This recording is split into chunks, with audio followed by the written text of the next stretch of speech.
Comment je suis devenu chef d'orchestre?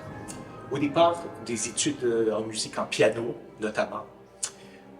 Beaucoup d'écoute du répertoire d'orchestre qui me donnait envie, jeune aussi, d'aborder ce répertoire. Donc, c'était pas juste le répertoire de piano qui m'intéressait, c'était tout le répertoire d'orchestre qui est évidemment extrêmement vaste. C'est resté un mystère et je dois avouer que j'avais peur de me lancer en direction d'orchestre et j'ai attendu quand même l'âge de 27 ans avant d'aller faire mes premiers pas, disons, loin, loin, loin, pour faire autant d'erreurs que je voulais.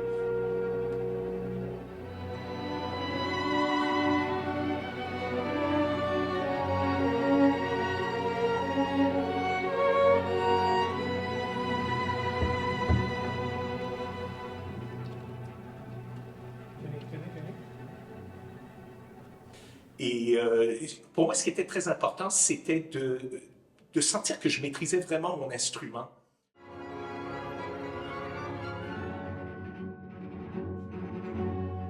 Pour pouvoir communiquer aux musiciens, leur demander aussi d'exécuter certaines choses. Alors je me disais, moi si jamais je suis capable de le faire sur mon instrument, j'ai un peu l'autorité de leur demander. Si moi je suis pas capable, je ne vais pas me sentir suffisamment sécure pour leur demander quelque chose. Alors c'était beaucoup une question de confiance en moi.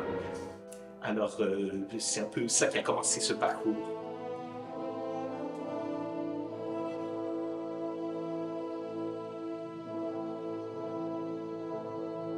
C'est quoi l'aspect qui te rend fier d'être chef d'orchestre?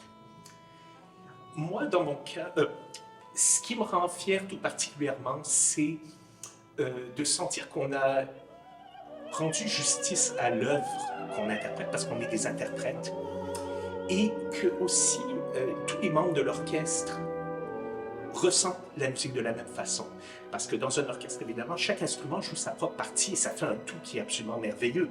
Sauf que de sentir qu'à chaque instant, l'orchestre au complet ressent l'œuvre et comprend ce qui se passe dans l'œuvre et est capable aussi de la transmettre au public, ça pour moi c'est le plus beau cadeau. Alors quand ça arrive, je dirais c'est la récompense de toutes ces heures de répétition et de demander ce qu'on veut et d'essayer d'obtenir.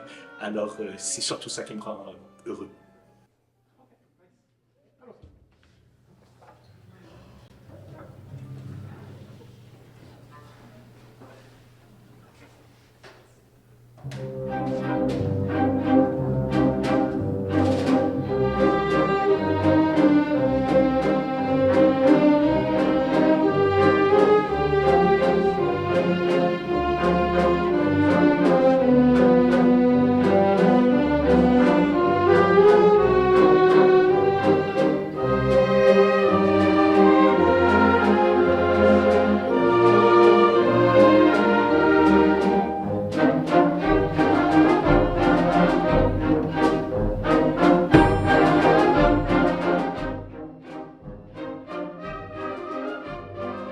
Alors, dans les différentes sections de l'orchestre, on a évidemment le plus gros noyau, c'est les cordes.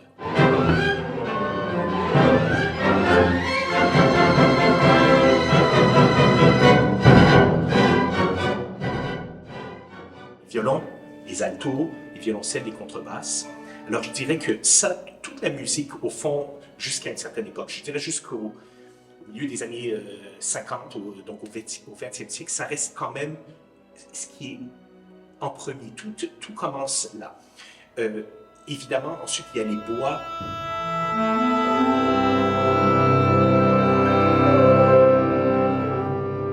Flûte, hautbois, clarinette, basson. Mais eux, ils travaillent plus un peu comme des solistes qui vont converser avec le reste de l'orchestre. Parfois, ils vont aussi doubler les cordes pour certaines choses. Donc, le compositeur, lui, l'art de faire son instrumentation, c'est qu'il doit faire ressortir ses couleurs différentes, parfois les mêler et parfois les distinguer pour avoir différents niveaux, différentes couleurs orchestrales. Et l'autre groupe, évidemment, c'est les cuivres, qui souvent on les utilise pour la puissance, comme on parle des trompettes, des trombones, mais évidemment, il y a les grands compositeurs ont une façon subtile d'utiliser. C'est pas toujours pour la puissance. Oui, ils viennent aider quand c'est le moment, mais parfois pour des couleurs très très douces, ça donne une aura. J'ai oublié les cordes, évidemment, qui sont primordiaux. Et évidemment, il y a toutes les percussions. Et ça dépend. À l'époque de Mozart, c'était juste la timbale, les timbales. Et c'est sûr, après ça, dans le XXe siècle, on commence à avoir des parties extrêmement développées de percussion. Alors, ça donne évidemment un orchestre de plus en plus grand et de plus en plus varié.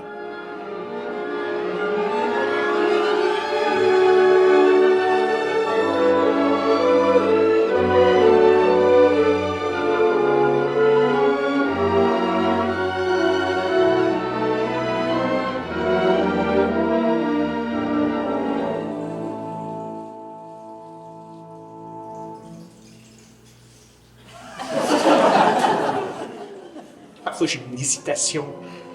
Et même si ça apparaît pas, on va entendre le résultat dans l'orchestre.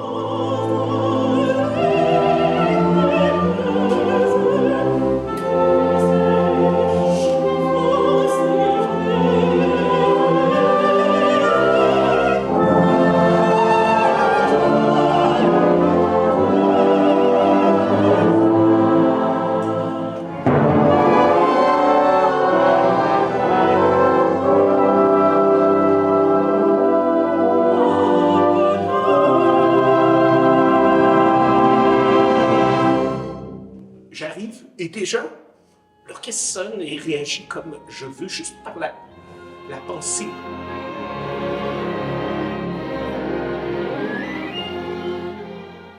Quel métier je fais en parallèle? Ben, je suis chef d'orchestre, je suis pianiste, je gagne ma vie juste avec la musique et c'est ça dont je parlais tout à l'heure.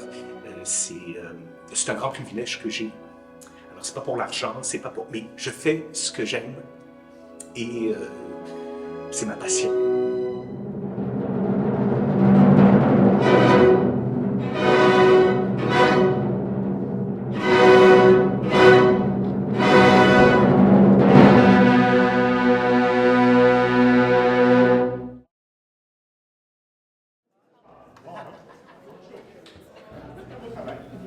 Parce que